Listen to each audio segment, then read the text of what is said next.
அரசியல் கட்சிகள் இதை செய்ய வேண்டும், அந்த கடமைகள் சரியாக நடந்ததா என்பதை ஒரு விவாதமாக எடுத்துக்கூட நீங்கள் அதற்குடைய கருத்துக்கள் சொல்ல வேண்டியது உங்களுடைய பொறுப்பாக இருக்கலாம். ஆக நடந்திருக்கக்கூடிய சம்பவங்கள் ஒரு துயர சம்பவம். அந்த துயர சம்பவங்களில் இனி வரக்கூடிய நாட்கள் அது இது போன்ற துயரங்கள் இல்லாத அளவிற்கு அனைவரும் சேர்ந்து முன்னெடுக்க வேண்டும். எனவே மீண்டும் ஒரு முறை இப்படிப்பட்ட ஒரு துயர சம்பவத்தில் இரவோடு இரவாக கரூருக்கு வருகை தந்து ஆறுதலை சொல்லி அனைத்து நடவடிக்கைகளும் எடுப்பதற்கு பல்வேறு மாவட்டங்கள், திருச்சி மாவட்ட ஆட்சித்தலைவர், திண்டுக்கல் மாவட்ட ஆட்சித்தலைவர், பல்வேறு மாவட்டங்களிலிருந்து மருத்துவ குழுக்கள் அதற்கான முழு ஏற்பாடுகளையும் செய்த முதலமைச்சர் அவர்களுக்கும் துணை முதலமைச்சர் அவர்களுக்கும் மாவட்ட மக்களின் சார்பாகவும் எங்களது சார்பாகவும் நன்றியை இந்த நேரத்தில் தெரிவித்துக் கொள்கிறோம். அரசியல் இயக்கங்களை சார்ந்தவர்கள் வந்திருக்கின்றார்கள். நல்லெண்ணத்தோடு அவர்களுக்கும் இந்த நேரத்தில் நாங்கள் நன்றியை தெரிவித்துக் கொள்கின்றோம். இனி கரூர் மாவட்டம் என்பது இது போன்ற நிகழ்வு இல்லாத அளவிற்கு, தமிழ்நாடும் என்பது இது போன்ற நிகழ்வு இல்லாத அளவிற்கு அனைவரும் சேர்ந்து உருவாக்கப்பட வேண்டும்.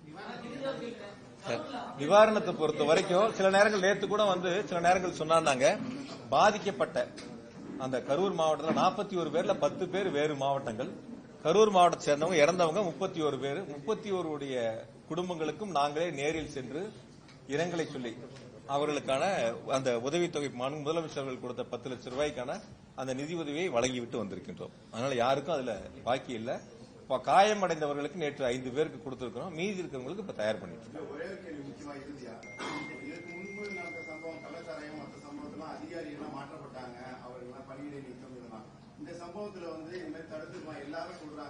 சார் நீங்க ஒரு விஷயம் எல்லாரும் சொல்றாங்க, எல்லாரும் யாருங்க? இதை தவறாவே சொல்லிட்டு இருக்கீங்க. எல்லாரும் யாருங்க?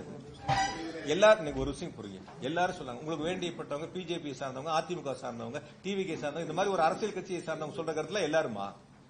எல்லாருன்னா யாரு? மக்கள் தாங்க எல்லாரும். மக்கள் தானே எல்லாரும். எல்லாரும் சொல்றாங்க. நீங்க சமூக வலைதளத்துல பாருங்க, டிவி விவாதத்துல பாருங்க, பொதுமக்கள் சொல்லக்கூடிய கருத்துக்கள் பாருங்க, எவ்வளவு பேர் என்னென்ன சொல்லிருக்கான்னு பாருங்க.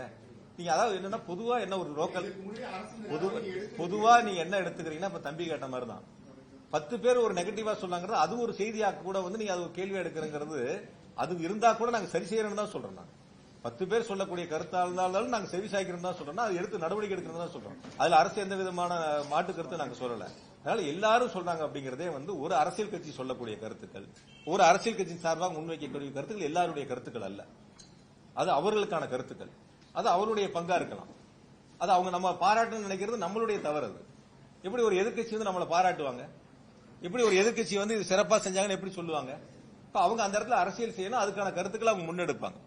அதுதான் இருக்கக்கூடிய ஒரு யதார்த்தமான சூழல்.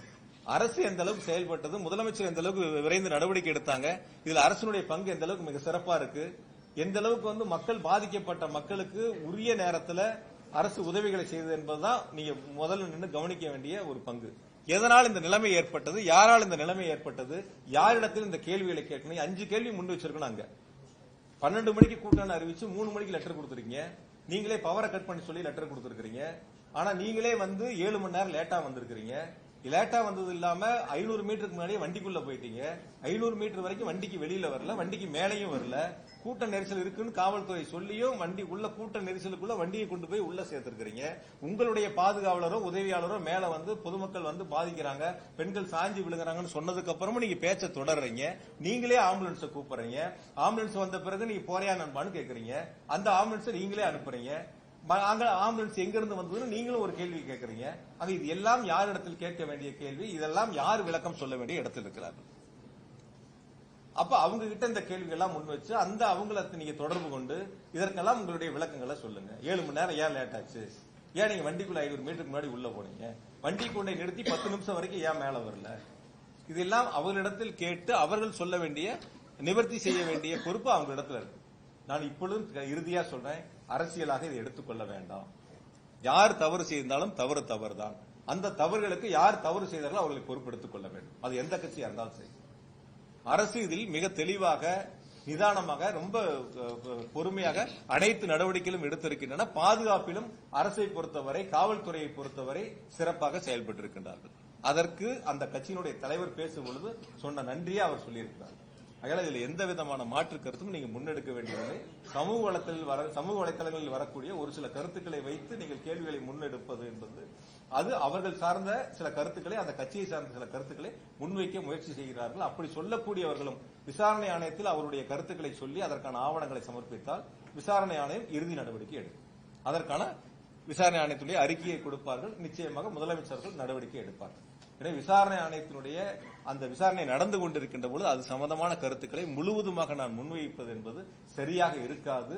இருந்த போதும் கூட நீங்கள் கேட்ட கேள்விக்கு நான் பதில் சொல்லாமல் வெறும் கருத்துக்களை மட்டும் நன்றியை மட்டும் நான் சொல்லிட்டு போனா நீங்க கேள்வி கேட்டா நான் பதில் சொல்லல அப்படின்னு ஒரு தவறான ஒரு செய்தி வந்துவிடும் என்பதற்காக நீங்கள் கேட்ட கேள்விக்கு நான் பதில் சொல்லியிருக்கிறேன். மீதி விசாரணை ஆணையம் முடியட்டும். அதனுடைய அறிக்கை வந்த பிறகு முதலமைச்சர்கள் நிச்சயமாக நடவடிக்கை எடுப்பார்கள். நன்றி.